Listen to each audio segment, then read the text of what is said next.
Order order news laundry के weekly podcast reporters without orders में आप सबका स्वागत है। आज हम यह पॉडकास्ट शाम के 5 बजे रिकॉर्ड कर रहे हैं और आज तारीख है 29 जनवरी। और आज की सबसे बड़ी खबर है कि इलाहाबाद में जो महाकुंभ हो रहा है वहाँ पर भगदड़ मच गई है। मौनी अमावस्या के स्नान के दौरान वहाँ पर भगदड़ मची, काफ़ी बड़ी संख्या में श्रद्धालुओं के घायल होने की खबरें आ रही हैं।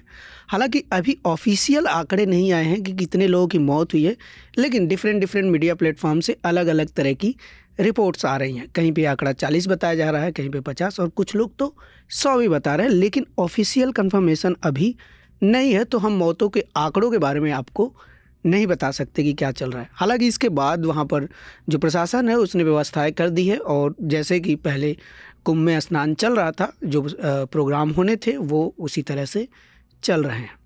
फिलहाल हम बढ़ते हैं अब दिल्ली में, चूँकि हम लोग हैं और दिल्ली विधानसभा चुनाव जोरों पर है। हमारी पूरी टीम दिल्ली विधानसभा की कवरेज के लिए अलग अलग क्षेत्रों में जाकर ग्राउंड रिपोर्ट्स ला रही है, इंटरव्यू ला रही है। इसलिए आप सबसे एक रिक्वेस्ट भी है कि आप जानते हैं कि न्यूज़ लॉन्ड्री किसी सरकार या कॉरपोरेट से विज्ञापन नहीं लेता, इसलिए आप हमारे दिल्ली इलेक्शन के डेली पोल्स एनएल सेना प्रोजेक्ट को कंट्रीब्यूट ज़रूर करें, क्योंकि अब कुछ ही दिन बचे हैं और हम लगातार आपके लिए दिल्ली के अलग अलग इलाकों से ग्राउंड रिपोर्ट्स लेकर आ रहे हैं, जो कि बाकी मीडिया के शोर शराबों से काफ़ी अलग है और ज़मीनी पड़ताल करते हुए। यहाँ तक कि हमने रिपोर्ट कार्ड भी बनाया पिछली सरकार का, बसंत कुमार जी ने खुद किया है। और आपको न्यूज़ लॉन्ड्री को सपोर्ट करना इसलिए ज़रूरी है। आज 29 तारीख का टीवी मीडिया आप देख लीजिए, इतना बड़ा हादसा हुआ है उत्तर प्रदेश के प्रयागराज में और टीवी मीडिया अभी भी स्तुति गान में लगा हुआ है। कोई सवाल नहीं पूछ रहा कि आपने इतना हंगामा काटा कि हमारे यहाँ रिसर्च करने लोग आ रहे हैं कि हमने इतना बड़ा मेला कैसे आयोजित कर लिया, कितनी बड़ी बड़ी बातें की जा रही थी और इतना बड़ा हादसा उसके बीच हो गया और मीडिया उसको रिपोर्ट नहीं कर रहा जिस इंटेंसिटी के साथ इस मसले को रिपोर्ट किया जाना चाहिए।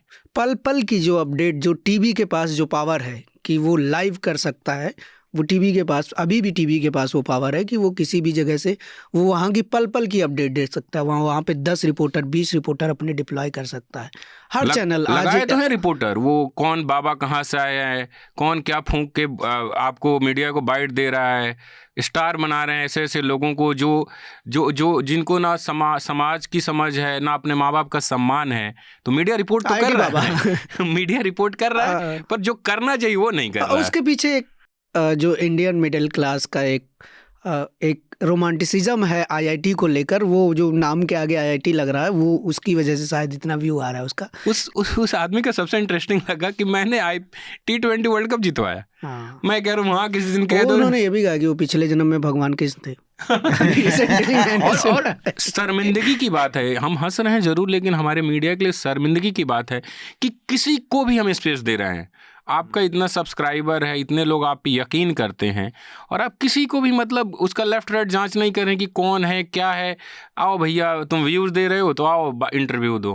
मतलब मीडिया का जो रिपोर्ट में एक सेग्रेट स्पेस होता था कि उसमें हम वैसी कहानियाँ लेकर आएँ जिससे देश को पता चले कि असल में देश में क्या चल रहा है। लेकिन अभी वो जो व्यूज़ और टीआरपी का दौर है, तो उसमें यही है कि भाई कंटेंट कौन सा अच्छा है, मसाला किधर है। खैर, लेकिन हम लोग बात कर रहे थे भगदड़ की। महाकुंभ में जो भगदड़ हुई उसकी रिपोर्टिंग टीवी से गायब है। उसके पीछे एक रीज़न है, आप लोग शायद अब ध्यान से समझें कि आप देखेंगे टीवी के हर ब्रेक में, इवन जब खबरें चल रही तब भी स्क्रीन पर महाकुंभ के बहुत सारे ऐड आ रहे हैं जो कि उत्तर प्रदेश गवर्नमेंट दे रही है। बिल्कुल वो एक कहानी है। ऐड एक बड़ा रीजन है कि जब कोई आपको ऐड देने का मतलब सीधा सा होता है, वो आपको पैसा दे रहा है आपके चैनल को चलाने का, आपका रेवेन्यू मॉडल उस पर है। अब वो आप उसके खिलाफ खबरें नहीं चलाएंगे क्योंकि टीवी वालों को डर है कि अगर वो खबरें चलाते हैं और पल पल की अपडेट महाकुंभ की, जो ट्विटर और बाकी मीडिया प्लेटफॉर्म पे, छोटे छोटे मीडिया प्लेटफॉर्म जिस तरह की रिपोर्टिंग कर रहे हैं, अगर वैसा टीवी करने लगा और वो सच दिखाने लगा तो इस बात के बहुत चांस हैं कि उनका ऐड जो है वो रुक जाए। और इस पे टीवी फिलहाल कॉम्प्रोमाइज़ नहीं करना चाहता, यानी कि सब कुछ पैसा है, पैसा ही सब कुछ है। और पैसे से याद आया, आज जो हम रिपोर्ट पे बात करने वाले हैं बहुत ही खास रिपोर्ट है प्रत्यूष की और हमारे साथी कमलेश झा की। बहुत ही अच्छी स्टोरी है ये और इस स्टोरी को लेकर काफ़ी बातचीत हुई। शायद आप लोगों में से बहुत सारे लोगों ने पढ़ा भी होगा। दिल्ली इलेक्शन पर हम आएंगे, लेकिन हम चाहते हैं पहले इस स्टोरी पर बात कर ले। इस स्टोरी का जो टाइटल है the Midas touch of Ashwini, Ashwini Vaishnaw ji हमारे रेल मिनिस्टर, जिन्हें जब कोई हादसा हुआ होता है तो ट्विटर पे लोग ट्रोल करते हुए बोलते हैं कि रील मिनिस्टर हैं, क्योंकि हर हादसे के बाद उनकी रील आती है। अकाउंटेबिलिटी फिक्स होने के बजाय वो एक रील बनाते हैं जिसमें सब सुंदर दिखता है और बस वही उनका जवाब होता है इस देश के सवालों का, चाहे वो जो हादसा आप उड़ीसा बालासोर वाला कवर करने गए थे या बाकी जो इंसिडेंट होते रहते हैं। तो उन पर है ये स्टोरी अश्विनी वैष्णव पर, जिसमें ये बताई गई है कि उनकी जो कंपनी है एडलर, कैसे उसका रेवेन्यू 45 लाख से 6 साल में 323 करोड़ पहुंच गया। और ये एक लंबी प्रक्रिया के दौरान ये स्टोरी आई थी। इसमें काफ़ी मेहनत प्रत्युष ने की हम लोगों ने देखा है उसको, हम लोगों उस ने मेहनत को देखा देखा है। हमने। इतना भी लंबा नहीं है, थोड़ा सा है। स्टोरी लंबी नहीं है, पर ये इस अब दिखने में तो स्टोरी आपकी छोटी सी आएगी, पर उसके पीछे की एक बहुत बड़ी जर्नी होती है जिसके बारे में हम प्रत्युष से बात करेंगे। तो शुरुआत प्रत्युष से ही। तो प्रत्युष, ये स्टोरी का आइडिया कैसे आया कि ऐसा कुछ हो सकता है, और आप थोड़ा सा एक्सप्लेन करें कि मतलब बाकी लोग तो ट्विटर पे रील मिनिस्टर बोल के ही उनका शांत हो जाता है, जो भी उनका गुस्सा होता है, लेकिन जो रिपोर्टर्स होते हैं, रिपोर्टर्स सीधे तौर पर किसी को नहीं बोलता। वो अगर किसी को अकाउंटेबल ठहराना है तो वो उन सवालों की परतों में जाता है, उनके बैकग्राउंड की परतों में जाता है कि गड़बड़ कहाँ है, फिर उसको पब्लिक के सामने रखता है। तो स्टोरी बहुत कोइंसिडेंट था कि मैं एक्चुअली एक कैग रिपोर्ट पे स्टोरी कर रहा था जो उड़ीसा में सितंबर महीने में आया था। उड़ीसा से आया था। आयरन ओर जो है, जो आयरन ओर का हिंदी क्या, हाँ वो जो है, हाँ आयरन ओर। तो आयरन ओर का एक जो माइनिंग है उसमें 22,000 करोड़ का इरेगुलरिटीज मिला था, बेसिकली रेवेन्यू लॉस हुआ था। तो उसमें बहुत सारी कंपनीज का नाम है, तो मैं उस कंपनीज पे देख रहा था। तो उसके बाद जैसे ही मैं रिसर्च बढ़ाया, और मुझे आइडिया नहीं था कि पहले भी आयरन ओर का उड़ीसा में 70,000 करोड़ का एक घोटाला हुआ था 2015 के आसपास, मतलब सामने आया था। घोटाला 2004 से 15 तक हुआ था। तो एक रिपोर्ट से मैं उस घोटाले पे पहुंचा कि मतलब पहले ही 70,000 हो रहा है, फिर से 22,000 कैसे हो सकते हैं। 2022 तक का रिपोर्ट था। तो इसलिए मुझे क्यूरियोसिटी हुआ कि क्यों कंटिन्यू हो रहा है, कौन है इसके पीछे। तो उसको देखे देखे मैं कुछ कंपनीज का नाम सामने आया। उनमें से एक कंपनी जो इस स्टोरी में भी मेंशन है, त्रिवेणी आर्ट मूवर का नाम मुझे 2015 में एक्चुअली जो 17,000 करोड़ का मिला था, उसका MB शाह नाम की एक जस्टिस थे, उनकी वहाँ मतलब उनकी कमेटी बनी थी, उन लोगों ने इन्वेस्टिगेट किया था। कई बार उनका नाम आया। हाँ, उसमें कई बार एक नाम आ रहा था त्रिवेणी आर्ट मूवर्स। तो लेकिन इस बार की कैग रिपोर्ट में त्रिवेणी का नाम नहीं था।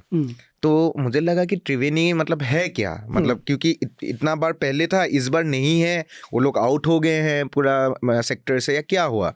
तब जब मैं देखा 22 की भी बहुत सारी कंपनीज का जो माइंस है वो एक्चुअली माइन डेवलपर त्रिवेणी है। और त्रिवेणी की वेबसाइट में लिखा हुआ है कि जैसे इंद्रानी पटनायक, मुझे याद आ रहा है, I should not name this companies openly, but याद आ रहा है तो बोल रहा हूँ, एक लीज होल्डर है इंद्रानी पटनायक, उनकी माइन के ऊपर कैग रिपोर्ट में है।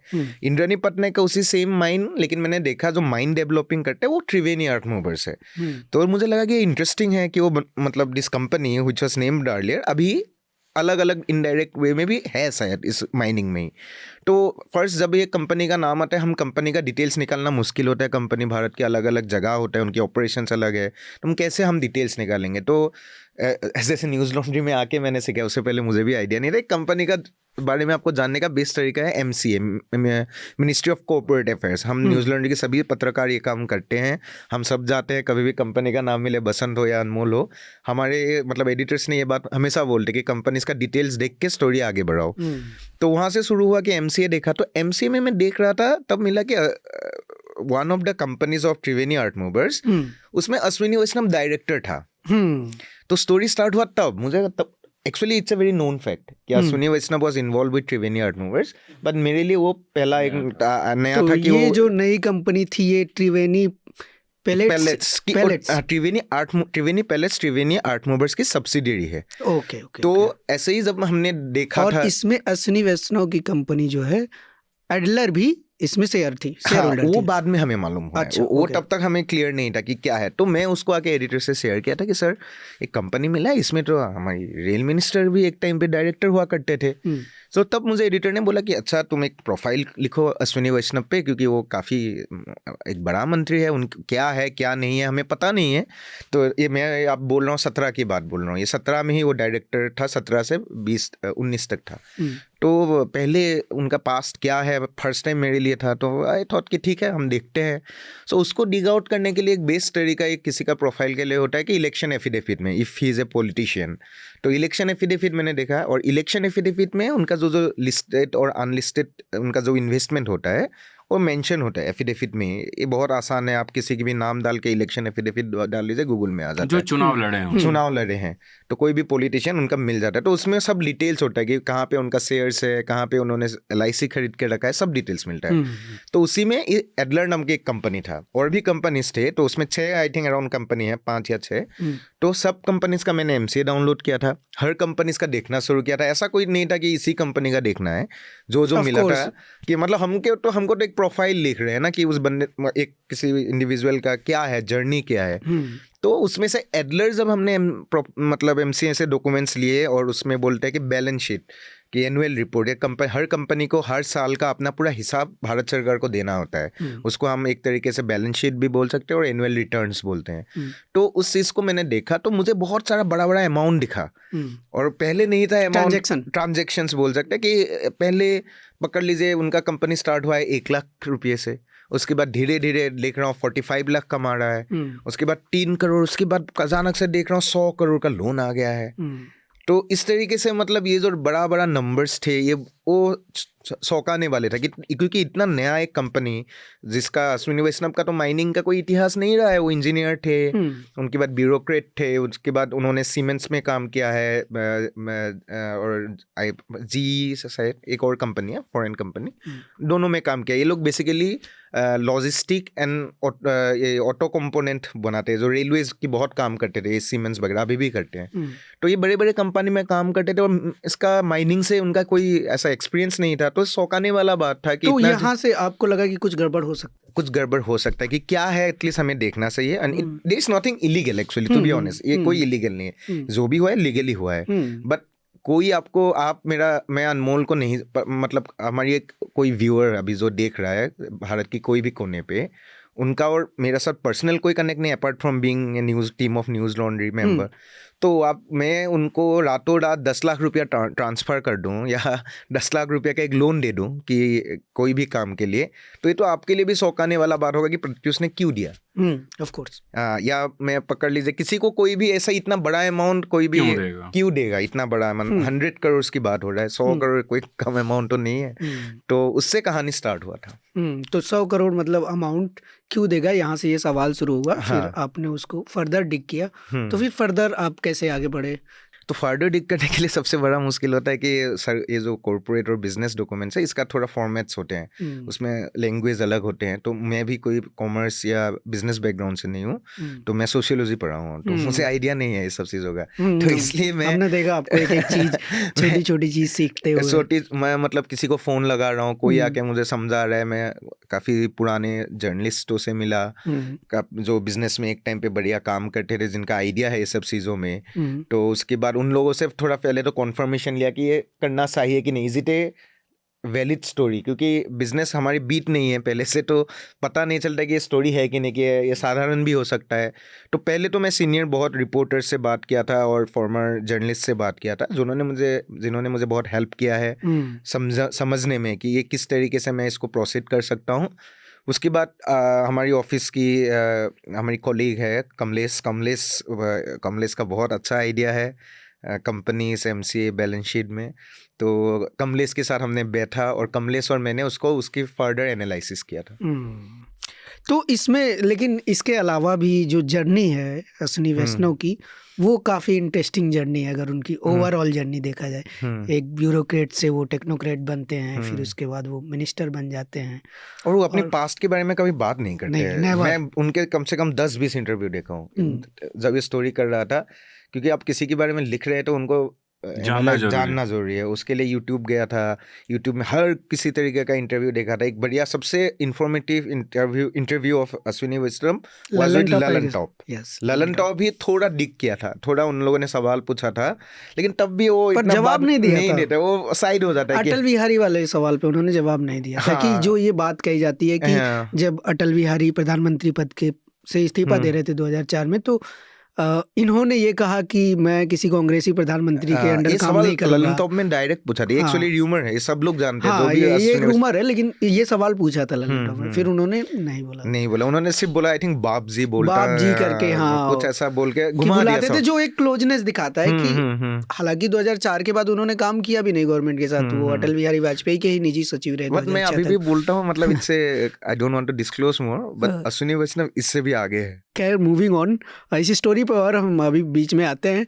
दिल्ली इलेक्शन काफ़ी, मतलब one of the most interesting election, Delhi election. और दिल्ली इलेक्शन के बारे में खूबी है, हम लोग बहुत सारे इलेक्शन कवर करते हैं, इकलौता दिल्ली ऐसा इलेक्शन है जिसमें सबसे ज़्यादा प्रेस कॉन्फ्रेंस होती है। सॉरी टू इंटरप्ट, उसे प्रेस कॉन्फ्रेंस नहीं बोलते, उसको छोटा भाषण बोलते हैं। ठीक है, प्रेस कॉन्फ्रेंस का मतलब होता है सवाल जवाब। जिस प्रेस कॉन्फ्रेंस में नेता आए, अपना बयान रखें, अपनी बातें रखें और उठ के थैंक यू बोल के चले जाएं, उसको प्रेस कॉन्फ्रेंस नहीं कहते, उसको कहते हैं कि छोटा मोटा भाषण हो गया, डिजिटल भाषण। पहले क्या होता था, जैसे प्रेस कॉन्फ्रेंस होती थी, सवाल जवाब हुआ, या कोई बड़ी मीटिंग हो रही है, मान लीजिए बड़े नेताओं की मीटिंग हुई, मीटिंग अंदर हुई, बाहर एक एक नेता आते थे, तो क्या होता था कि बहुत सारे मीडिया वाले हैं तो सबको बाइट नहीं दे पाते थे, तो ये होता था सब लोग एक साथ लगा लीजिए माइक, वहाँ वो आएगा नेता, वहाँ वो बता देगा क्या क्या हुआ, अपना बोल के वो निकल गया, आप करते रहिए सर एक सवाल सर एक सवाल। तो अभी क्या फॉर्मेट चेंज हो गया, अभी वो माइक अब पार्टी के ऑफिस में रख दिया जाता है और वो वाले फॉर्मेट में वो बस आके बोल के चला जाता है।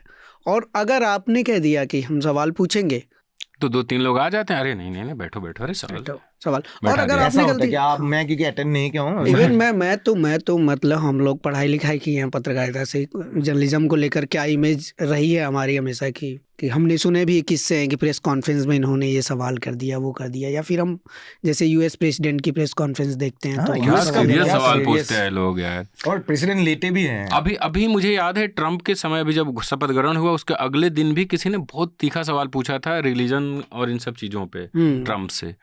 अपने यहाँ तो प्रधानमंत्री तो प्रेस कॉन्फ्रेंस करते ही नहीं है, जो लोग कर रहे हैं दिल्ली में वो प्रेस कॉन्फ्रेंस नहीं बोलते। मैं सोच रहा था एक दिन लिखने के लिए कि अब प्रेस कॉन्फ्रेंस का नाम बदल के छोटा भाषण कर देना चाहिए, मोनोलॉग चलता है।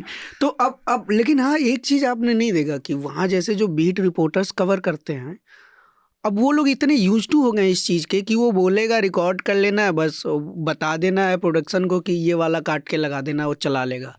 इतने यूज टू हो गए हैं। मतलब अब उसमें अगर आप जाके एज ए रिपोर्टर, कोई जैसे हम जैसे लोग जो डिजिटल अगर सवाल पूछ लेना, तो सिर्फ उस नेता और उसकी पार्टी का लुक नहीं होता कि ये कौन है, बाकी रिपोर्टर्स भी देखते हैं ये कौन आ गया नया नया रंग।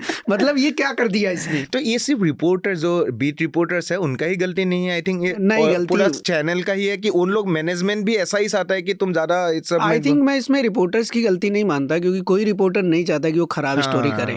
हर रिपोर्टर चाहता है वो अच्छी स्टोरी करे, सेटिस्फाइड है कि तुम वहां पे जाओ, बाइट लेके दे दो, खत्म कहानी। ऑफिस से ही यही डायरेक्शन है, शायद बसंत भैया बेटर बता पाए। यहाँ पर भी वही वर्क करता है जो कुंभ में कर रहा है, क्योंकि इतना विज्ञापन मिल चुका है पार्टियों सरकारों से, पार्टियों से, कि भाई जब क्यों काउंटर करना भाई, पैसे तो आ रहे हैं ना, विज्ञापन के पैसे आ रहे हैं। कोई भी रिपोर्टर, जो हम सब रिपोर्टर ही हैं, कोई भी रिपोर्टर नहीं चाहता कि वो जाए दबे दबे रहे, लेकिन उसकी भी मजबूरी है।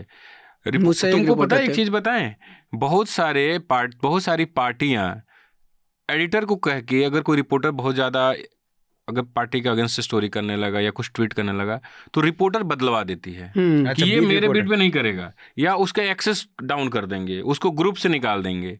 ये भी चलता है। नहीं, मैंने ये सुना था, मतलब एक सीनियर रिपोर्टर थे, अभी हाल ही की घटना है, 1-1.5 साल पहले की घटना है, तो वो ये बता रहे थे कि जैसे क्या हुआ कि कोई स्टोरी थी उन्होंने की, मतलब उनके पास वो स्टोरी थी, उन्होंने कर दी, ज़्यादा कुछ ऐसा भी नहीं था, बहुत मार्वलस स्टोरी भी नहीं थी, लेकिन हाँ उसमें थोड़ा सा निगेटिव पेंट हो रही थी वो पार्टी। तो क्या हुआ कि अब उनके बाद में जब वो गए, तो उनके जो टीम लीड थे, एडिटर से नीचे कोई था, तो उन्होंने फ़ोन करके बोला क्या चाहते हो अगले महीने तुम्हारी सैलरी ना आए। हाँ, यही होता है, रिपोर्टर चेंज करा देते हैं पार्टी वाले कि ये बीट पे काम नहीं करेंगे। तो कि मतलब पार्टी से हमको ऐड आ रहा है तो अब तुम देख लो। अब कोई क्यों रिस्क ले, तो घर ये तो सबको चलाना है। एक चीज़ है। खैर, दिल्ली इलेक्शन पर बात करते हैं। दिल्ली इलेक्शन में काफ़ी कुछ मुद्दे हो रहे हैं और एक तरफ शीश महल का मुद्दा बीजेपी उठा रही है तो दूसरी तरफ आम आदमी पार्टी राजमहल का मुद्दा उठा रही है। एआई जनरेटेड वीडियोस आ रहे हैं ट्विटर पे इतने सारे। हाँ यार, इतना एआई का यूज शायद इतना मैंने फर्स्ट टाइम देखा या पहले हुआ है, मतलब आप लोग नहीं, अरे एआई आए हुए कितने साल अब हुए? मुझे लगता है कि लास्ट महाराष्ट्र इलेक्शन में हुआ था। महाराष्ट्र में नहीं नहीं, इस हुआ, वाले में लोकसभा काफी है। में भी नहीं हुआ। इसमें काफ़ी है, हाँ, दिल्ली इलेक्शन में काफ़ी है। लोकसभा, हाँ मतलब लेटेस्ट 2 इलेक्शन भी हम लेंगे तो 2 इलेक्शन में इतना नहीं देखा जितना दिल्ली इलेक्शन में हो रहा है। Even अरे एआई का इस्तेमाल तो ऐसा, वो जब बाबा साहब वाला संसद भवन में हुआ, अमित शाह ने बोल दिया कि अगर इतना राम का नाम लिए होते तो इतना भगवान का नाम लेते तो स्वर्ग में चले जाते। जय भीम पे उन्होंने बोला, जिसको लेकर विरोध होने लगा काफी। तो मैंने देखा एक वीडियो आम आदमी पार्टी का कि इंडिया गेट के बाहर बाबा साहब खड़े हैं और केजरीवाल वहां खड़े हैं, बाबा साहब मुझे आशीर्वाद दीजिए, और वो हाथ रख रहे हैं एआई से। मतलब ऐसा क्यों करना है आपको? एक काउंटर वीडियो भी बना था ना जो थप्पड़ मार देता है। तो उसमें क्या है कि वो एक काउंटर वीडियो, वो शायद दूसरी पार्टियों के आईटी सेल का रहा होगा, उसी के नीचे वो कमेंट में वीडियो था। तो उसमें वो क्या होता है, बाबा साहब थप्पड़ मार देते हैं। तो लाइक कि एआई इतना डेंजरस होता जा रहा है और मुझे समझ में नहीं आता कि इतने बड़े नेताओं को ये करने की जरूरत क्यों इतना। मतलब ये तो बहुत, आई थिंक कल राजमहल या कल या परसों एक वीडियो है, वो भी एआई है। हाँ यही है। और वो जैसे शादी में शुरू में वीडियो नहीं आया था कि वो शादियों का जो कैसेट बन के आता था कि रॉकेट पे चढ़ा दिया उसको, ठीक है, फिर पहाड़ों के बीच में ऐसे फोटो तैरती हुई जा रही है। अब एआई उसी को ना थोड़ा सा बढ़िया हाई डिफिनेशन में करके दे रहा है। बिल्कुल बिल्कुल। एआई का इतना मिसयूज, जो एआई का जो जिन लोगों ने एआई बनाई होगी उन्होंने नहीं सोचा होगा इतना मिसयूज इंडिया में। इलेक्शन कमीशन ने AI का कुछ भी दिया है, नोटिफिकेशन भी आया है कि आप एआई यूज कर रहे तो you have to mention it. AI को लेके हॉलीवुड की बहुत सारी मूवीज मैंने देखी है, तो उसमें हमेशा एआई को ऐसे ही बताया गया है कि एआई जब आएगा, जो वो खुद से सोचने लगेगा, तो एक दिन वो इंसानों से बगावत कर देगा, रिबेल करेगा और फिर दुनिया पे एआई का राज होगा। वो ऑलमोस्ट सब तरह की ऐसी ही मूवीज हैं कि वो इंसानों से रिबेल करते हैं और हाँ, और साईफाई मूवीज, और इंसानों और एआई के बीच में लड़ाई होती है जी। यहाँ एआई आया, कुछ यहाँ मीम बनने लगे हमारे देश में। एआई का सबसे बेस्ट यूज कहाँ हो रहा है? रील पे। इंस्टाग्राम खोलिए आप, वहाँ है, किसी को किसी के भी साथ भी नचवा दे रहे हैं। हाँ, और फोटोज कितना आ रहा है फेसबुक में, देखिए बहुत मिसयूज हो रहा है। मतलब ऐसा फोटोज, वीडियोस, कई सारे एक्ट्रेस का, सेलिब्रिटीज का, इस तरह से, खासकर फीमेल्स जो हैं, जो सेलिब्रिटीज हैं या बाकी लोग हैं, उनके लिए। अब सोचो, ये तो वो है जो पब्लिक डोमेन में, जो पब्लिक डोमेन से अलग चीजें, जो मतलब वहाँ क्या होता होगा एआई का।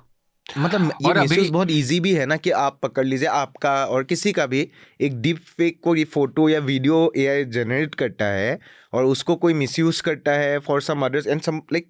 मैं कुछ दिन पहले मैं कहीं पे सुना था कि एक मतलब there was a teacher in Noida I think, तो उनकी बेटी के लिए एक फोन, आजकल जो ये सब हो रहा है ना, फ्रॉड होता है ना, एक फोन आया कि आपकी बेटी को अरेस्ट कर लिया गया है, ऐसा कुछ डिजिटल ऐसा कुछ, और जैसे ही वो सुनता है तो फेंट हो जाता है। मतलब हाँ, डेथ हो गई थी, आगरा की बात है, आगरा, सॉरी नोएडा नहीं, आगरा, डेथ हो गई है ना, डेथ हो गई, न्यूज में ही आया था, तो डेथ हो गया, सोचिए कि मतलब कितना इम्पैक्ट होता है। हाँ, तो ये तो डेंजरस तो है, पर पॉलिटिकल पार्टियों के लिए ये बहुत ही फन की बात है और एआई का भरपूर इस्तेमाल हो रहा है, चाहे वो मीम बनाना हो दूसरी पार्टियों। और बड़ी मजे की बात यह है कि मैं देख रहा था, वहाँ पे वो मेंशन भी नहीं कर रहे हैं कि ये वीडियो एआई जनरेटेड है। ये गलत है, जबकि इलेक्शन कमीशन ने बोला, बताना चाहिए, नोटिफिकेशन है ना, आपको बताना चाहिए, क्योंकि बहुत सारे लोग हैं, जैसे हम लोग जिस जनरेशन से हैं, हमको समझ में आ रहा है। हमसे 10 साल 15 साल की पहले की जो जनरेशन है, जो बहुत ज़्यादा पढ़ी लिखी भी नहीं है, जिसको बस ये पता है कि यूट्यूब पे वीडियो आता है, व्हाट्सएप पे मैसेज आता है, या कॉल भी वो लोग फोटो देख कर लगाते हैं कि ये बच्चे का फोटो लगाए तो बच्चे को लगाना है। ये तो वो लोग क्या सोचते होंगे, उनको तो लगता होगा सब रियल है। बिल्कुल बिल्कुल। खैर बसंत जी, चुनाव के दौरान हर रिपोर्टर से पूछा जाने वाला बहुत ही मैं उसका जवाब नहीं देता कभी एक जो सवाल हमारे सबसे ज्यादा इस इलेक्शन में घूमे हैं अलग अलग एरिया में, उनका बहुत बढ़िया, आज ही आई थिंक आया था आपको, दलित कॉन्स्टिट्यूएंसीज को लेकर इन्होंने एक अच्छी स्टोरी की है। इसके पहले उन्होंने आम आदमी पार्टी के रिपोर्ट कार्ड तैयार किया है कि पहले उन्होंने क्या बोला था उस रिपोर्ट कार्ड में। तो इनका जो होता है ना लाइन बढ़िया होता है हमेशा, आरटीआई रिपोर्ट कार्ड कोई भी मतलब अभी हमारी न्यूज रूम में ये हालत है कि हम कभी भी कोई भी घोषणा आता है, जैसे हम लोग बात कर रहे थे प्रेस कॉन्फ्रेंसेस का, हर रोज गारंटी आता है, कोई भी गारंटी आता है तो सब बसंत जी के पास जाते हैं, बसंत जी पहले भी आया था क्या, चेक करिए, Basant is the perfect person for this, वो चेक करके आपको बता देगा ना, इतना 2020 में बोला ये था। तो आ गया था, इसमें ये हुआ था, वो तो कर ही नहीं पाए थे। तो रिपोर्ट कार्ड वाली स्टोरी आप लोग जरूर देखें बसंत कुमार की, मैं तो रिकमेंड करूंगा रिकमेंडेशन से पहले वो स्टोरी, और ये दलित वाली स्टोरी भी। इसके अलावा अलग अलग कॉन्स्टिट्यूएंसी से हमारे रिपोर्टर, अब हमारी रिपोर्ट थोड़ी सी डिफरेंट तो होती है, हो सकता है आपको वो मसाला ना मिले जो इलेक्शन में होता है, पर हाँ रिपोर्ट है, फैक्ट मिलेगा। पर जो मैं सनातन सवाल की बात कर रहा था, जो हर रिपोर्टर से पूछा जाता है चुनाव के दौरान, इवन जो लोग आपसे रोजाना मिलते हैं, आपके दोस्त यार से लेके आप ग्राउंड पे जाते हैं, तो वही पूछ लेते हैं, आप ही बता दो कौन जीत रहा है। तो बसंत जी, जनता भी पूछता है। तो दिल्ली की 3 बार के आम आदमी पार्टी के, आपने तीनों बार इलेक्शन कवर किया है? 3 इलेक्शन कवर किया है? नहीं, मैं 14 में पास आउट हुआ, तो 15 और 20 दोनों किया है। हाँ, तो अब तीसरा मेरा चुनाव होगा, दिल्ली चुनाव। तो क्या फर्क आपको दिख रहा है, मतलब 15 से अभी 25 के इलेक्शन में? ये इस बार का चुनाव काफ़ी बदला हुआ। हम 15 और 20 के चुनाव में मैं एक रिपोर्टर के तौर पे काम कर रहा था, तो कोई इफ बट नहीं था आम आदमी पार्टी को लेकर, मतलब एक तरफा था। हमें भी समझ नहीं आता था कि किसी से बात करूं, मतलब हर दूसरा आदमी आम आदमी पार्टी की बात करता था। इस बार ये बदलाव है, आप 10 आदमी से बात करो तो उसमें 4 बीजेपी की बात कर देगा, 1-2 गलती से कांग्रेस की बात कर देगा और 4 आम आदमी पार्टी की बात करेंगे।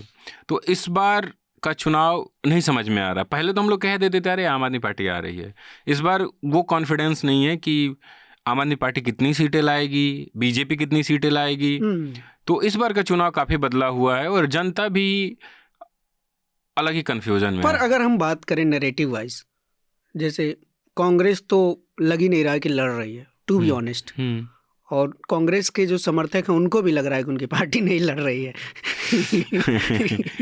हाँ, कल राहुल गांधी ने एक बयान दिया है, पड़पड़गंज में और ओखला गए थे। हाँ, उसने बयान दिया था कि मोदी जी को लेकर केजरीवाल डरता है, और केजरीवाल ने उल्टा लिखा है कि नेशनल हेराल्ड में आप फंसे हुए हो। तो आयरनी ये है कि अभी कुछ महीनों पहले जो ये तमाम विपक्षी पार्टियां इस देश में संविधान बचाने के लिए एकजुट हुई थी, वो आज अपनी पार्टी बचाने और अपनी पार्टी जिताने के लिए एक दूसरे को कोई भी कमी कसर नहीं छोड़ रही हैं, चाहे वो पॉलिटिकल प्रहार करने की बात हो या फिर बाकी मसले हों। 6 महीने पहले 7 चुनाव लड़ी थी ना आम आदमी पार्टी और कांग्रेस। हाँ, 6 महीने पहले 7 लड़े थे, और ये था कि भाई हाँ एक साथ लड़े थे दिल्ली में, तो लोकसभा में दोनों वो हाफ किए थे शायद। पर रिजल्ट वही रहा जो 2019 में था। पर आयरनी ही खत्म नहीं होती है। हाँ, दिल्ली का चुनाव चल रहा है, आम आदमी पार्टी 3 बार से सत्ता में, एक बार 48 दिन, एक बार 5 साल, फिर 5 साल। हमने मतलब 12 में हम 11 कॉलेज में थे जब अन्ना आंदोलन चल रहा था। पार्टी बनी तब भी हम छात्र थे, पर बहुत एक्टिव थे इस पूरे एक्टिव प्रोटेस्ट के दौरान। मैं एक थिएटर ग्रुप में था, हम लोग नुक्कड़ नाटक करते थे। मुझे याद है 13 के चुनाव से पहले अरविंद केजरीवाल कहते थे कि हम जो भी जिसको टिकट देंगे उसके बारे में सर्वे कराएंगे, उसका हिस्ट्री जानेंगे, उस पर कोई क्रिमिनल केस ना हो, ये सब चीज़ें। जो डेटा है इंडियन एक्सप्रेस की एक रिपोर्ट के मुताबिक कि सबसे ज़्यादा क्रिमिनल केसेस वाले उम्मीदवार आम आदमी पार्टी के अभी, दूसरे नंबर पे कांग्रेस है और तीसरे पे बीजेपी है। इसमें 2 डेटा है, एक है कि candidate with declared criminal cases, उसमें भी आम आदमी टॉप पे है 63%। 44 कैंडिडेट्स। हाँ, 44 कैंडिडेट। और दूसरी तरफ जो ये है candidate with declared serious criminal cases, उसमें भी आम आदमी टॉप पे है 41%, 29 कैंडिडेट। दूसरे पे कांग्रेस है और तीसरे पे बीजेपी है। लेकिन इस केस के अलावा भी एक इंटरेस्टिंग फैक्ट ये भी है कि भारतीय जनता पार्टी ने अपने एकदम स्टार कैंपेनर उतार दिए हैं यहाँ पर दिल्ली में। योगी आदित्यनाथ आके बोल रहे हैं वही जो बोलते हैं दिल्ली वालों को पानी की ज़रूरत है, यहाँ पे सीवर की लाइनें होनी चाहिए और बहुत सारी चीज़ें। भाषण भी दे रहा था। हाँ, वो तो शिवराज सिंह चौहान वहाँ बोल रहे थे करावल नगर में, जहाँ से कपिल मिश्रा चुनाव लड़ रहे हैं, कि और दिल्ली दंगों का मुद्दा उन्होंने उठाया कि अंकित शर्मा को कितने चाकू मारे गए थे, बटोगे तो कटोगे काइंड ऑफ थिंग। तो अब वो तो मतलब वो तो थीम है बीजेपी का, पॉलिटिकल थीम है। तो बीजेपी तो लेकिन इस बार कम हो रहा है कंपेयर टू लास्ट टाइम। याद है कि वो बटन यहाँ दबाओ के शाहीन बाग में लगा, तो अमित शाह ने बताया था पूरे ये इलेक्शन का वो कलर नहीं है इस बार, वो seat by seat colour change shift हो करने के गया लिए। है। हाँ। मतलब क्योंकि इश्यूज भी अलग है ना, क्योंकि 10 साल का एक एंटी इनकम्बेंसी सिर्फ एक आप कम्युनल इशू लेके नहीं कर सकते हैं ना। पॉलिटिकली आप देखेंगे कि अभी जैसे मैं वेस्ट दिल्ली का कुछ कुछ सीटें घूम रहा था, जैसे तिलक नगर, उसके बाद रजौरी गार्डन, वहाँ पे भी लोगों का बहुत सारे मुद्दा इसमें है कि भाई पार्क गंदे पड़े हुए हैं, रास्ते, गंदगी जो है, इवन लोअर इनकम ग्रुप, गंदगी तो दिल्ली में गंदगी बहुत मतलब cleanliness is a big issue, और लोग ये सब को पूरा बोल रहे हैं कि सीवर का लाइन का इशू। तो उस सब इशू को ही BJP can play out, then it is easy for them, then कोई एक कम्युनल ऑब्वियसली सिविक इशू को लेकर बीजेपी ज्यादा फोकस्ड है, इसमें दो राय नहीं है।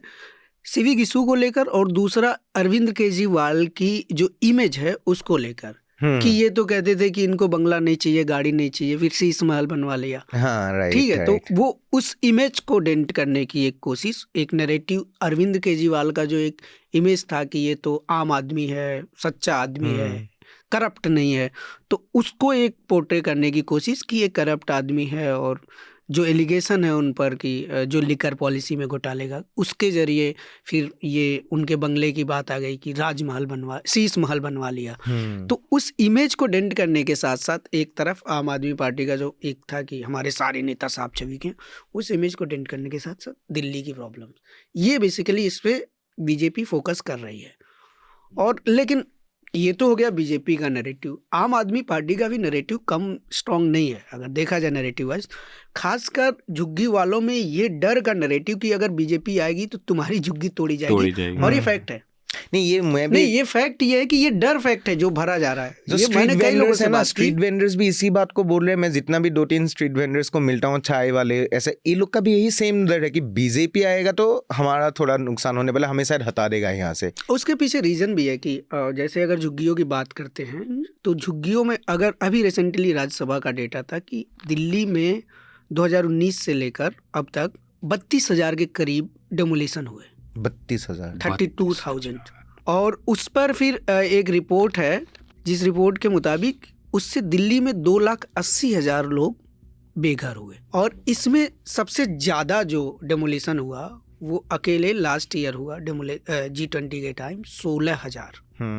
दिल्ली को खूबसूरत दिखाना था, 16,000 डेमोलिशन। और आप अभी भी देखेंगे, आप चाहे तुगलकाबाद के इलाकों में जाएं, महरौली के इलाकों के पास जाएं, राजघाट पे आप जाके देखेंगे वहाँ फार्मर्स रहते थे, कई सारी झुग्गियाँ थी, लोग खेती करते थे, छोटे मोटे धंधे करते थे।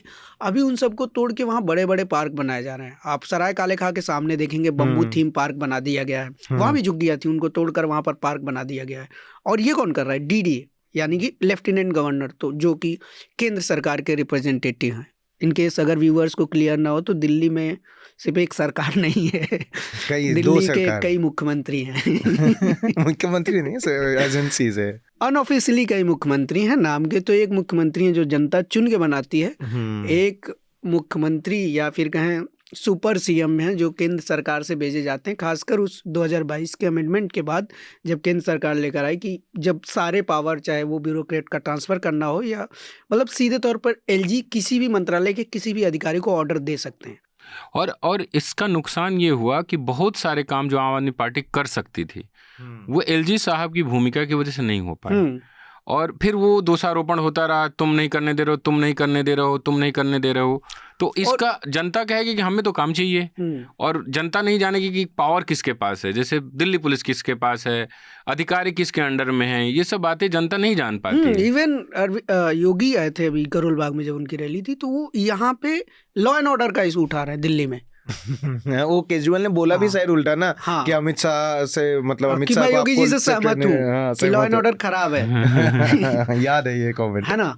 तो मतलब अब योगी जी यहाँ पे लॉ एंड ऑर्डर का इशू उठा रहे हैं, जबकि सबको पता है, योगी जी को भी पता होगा कि लॉ एंड ऑर्डर दिल्ली के मुख्यमंत्री के पास नहीं है, बिल्कुल होम मिनिस्ट्री के पास है। लेकिन फिर भी ये नैरेटिव तो घुसाया जा रहा है ना कि लॉ एंड ऑर्डर के लिए भी जिम्मेदार केजरीवाल हैं। तो केजरीवाल भी अपनी योजनाओं के साथ, अपनी फ्रीबीज के साथ आगे बढ़ रहे हैं।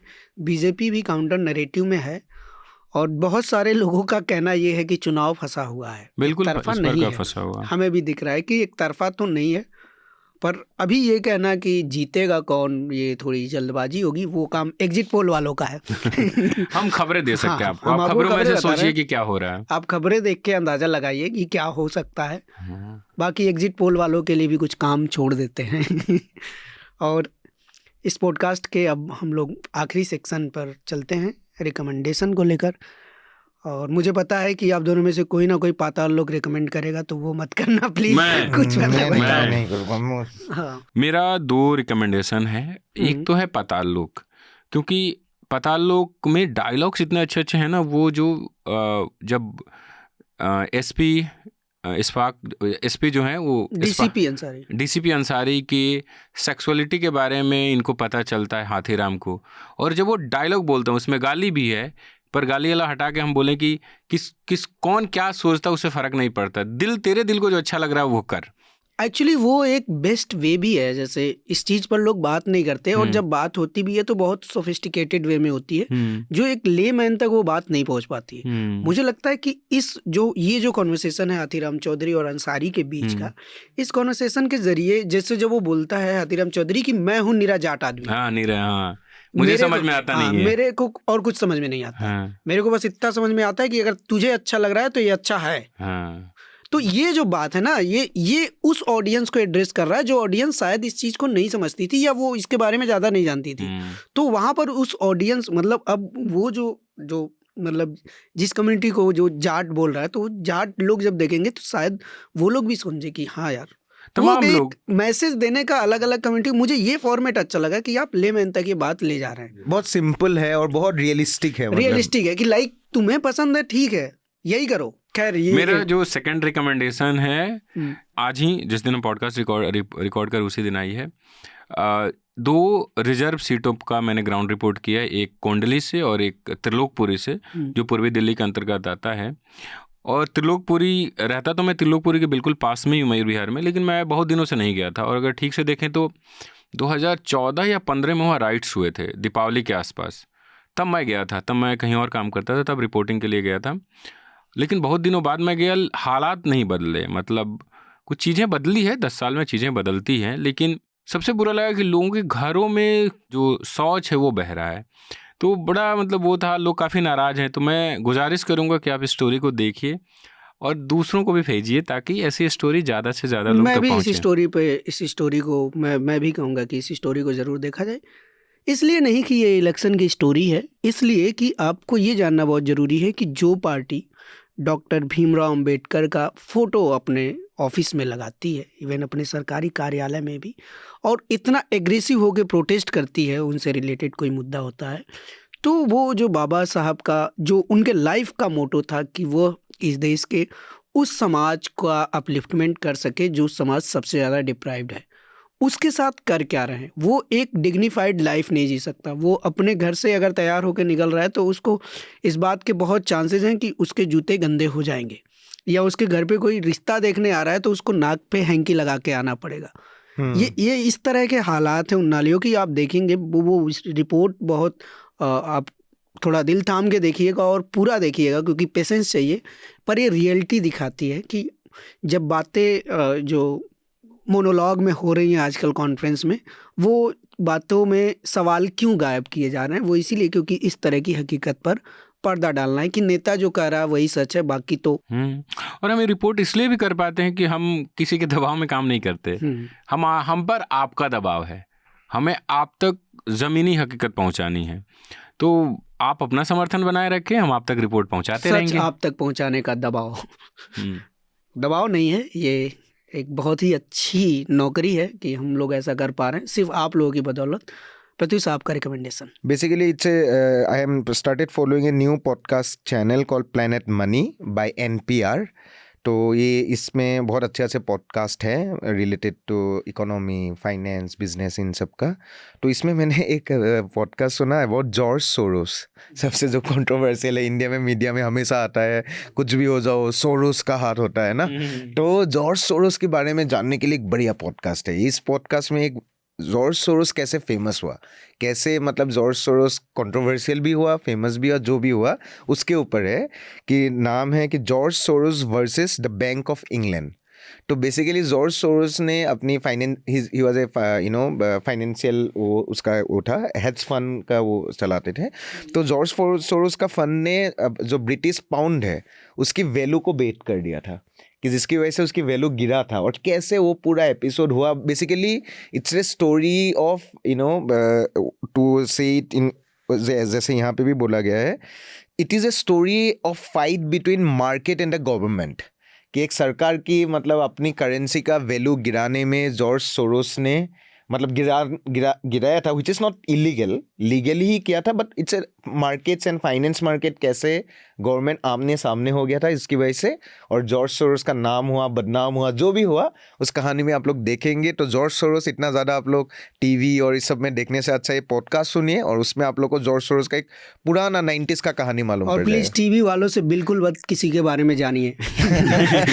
टीवी वालों से किसी के बारे में जानना हो, टीवी मत देखिए।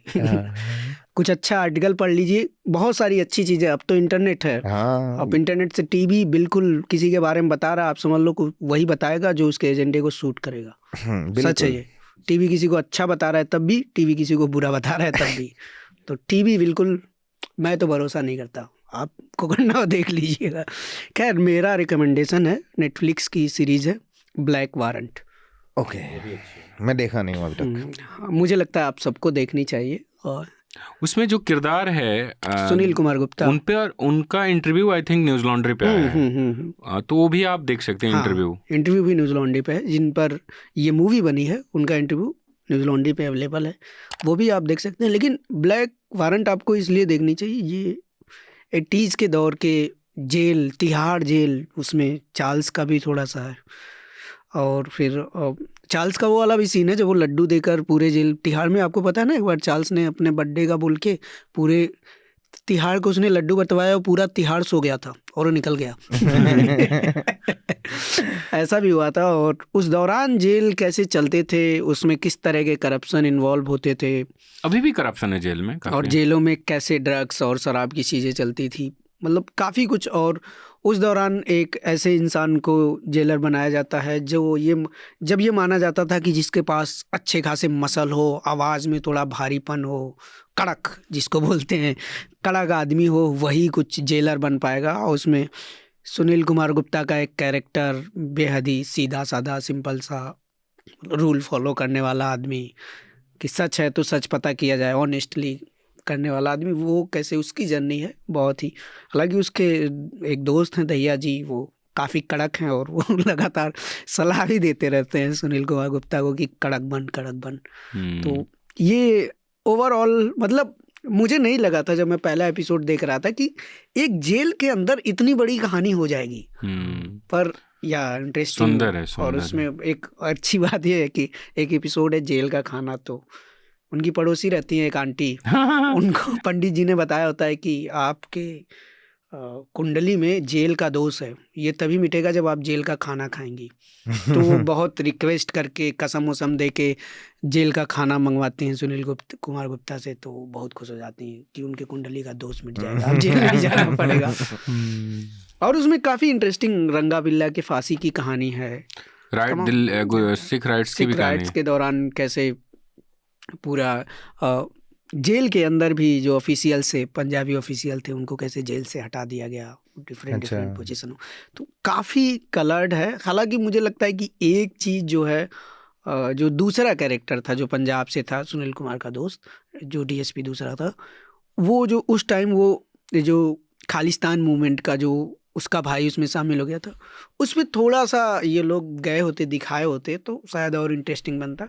पर वो डायरेक्टर की अपनी चॉइस है। कभी आजकल नेटफ्लिक्स और बाकी ओटीटी पे पॉलिटिकल चीज़ों का थोड़ा सा पॉलिटिकली लोग सेफ खेल रहे हैं, वो हमने पाताल लोक में भी देखा। पाताल लोक में बहुत रिफ्लेक्ट होता है उसमें मतलब पॉलिटिकली सेफ खेलने के लिए बिजनेस समिट पे बात को शिफ्ट कर दिया गया और बहुत सारी चीजें, पॉलिटिक्स नहीं पता चल पाया, बैकग्राउंड नहीं बताया, it's about drugs and money, it's about drugs and money पे, जबकि उसके पीछे बड़ी पॉलिटिक्स होती है, क्या है उसका क्या रूट है। हाँ, पर पाताल लोक ने नॉर्थ ईस्ट के जो कैरेक्टर्स इंट्रोड्यूस करवाए हैं वो कमाल है। और एक अच्छी चीज़ है कि पाताल लोक जो है वो जब भी बॉलीवुड जब भी मूवी बनाता है नॉर्थ इंडिया पे, तो वो स्पून फीड करता है हर चीज़ को। पाताल लोक वो बिल्कुल नहीं करता। मैरी कॉम का रोल प्रियंका चोपड़ा करती हैं। हाँ, जबकि मुझे पता है नॉर्थ एनएसडी में काफी नॉर्थ ईस्ट के लड़का लड़की लोग आते हैं थिएटर करने। हाँ, इससे देखकर आपको पता चलता है कि अगर आप सच में आप अच्छी फिल्म या वेब सीरीज बनाना चाहते हो तो आप वहाँ के लोगों के से आप एक्टर उठा सकते हो। और एनएसडी है, काफी सारे ऐसे संस्था हैं जहाँ से पे ऐसे एक्टर्स हैं, ऑब्वियसली आप उठा सकते हो। वो ऐसा जो नहीं है कि किरदार है, नाम अभी मैं भूल गया, जो गोली मारता है सुपर 30 में ऋतिक रोशन को, स्नाइपर जो होता है, हाँ, जो स्नाइपर होता है, वो क्या एक्टिंग किया है लड़का। बाद में मुझे पता चले तो इंडियन आइडल विनर हैं वो, इंडियन आइडल जीते हुए हैं वो सिंगर। हाँ, वाह। तो फिर ये पॉडकास्ट हम लोग यहीं ख़त्म करेंगे और उम्मीद है कुंभ में जो भी लोग घायल हुए हैं या जिन लोगों की मौत हुई है उन तक सरकार सही मदद पहुंचाए, घायलों को इलाज मिले। जिन लोगों की मौत हुई है उनके लिए सरकार मुआवजे का प्रबंध करे। और इसी के साथ ये पॉडकास्ट यहीं पर एडजर्न किया जाता है। Journalism at News Laundry is powered by the public, because when the public pays, the public is served. Visit newslaundry.com/subscription and pick a payment plan of your choice. Pay to keep news free and independent. Your future, and indeed the future of democracy, depends on it.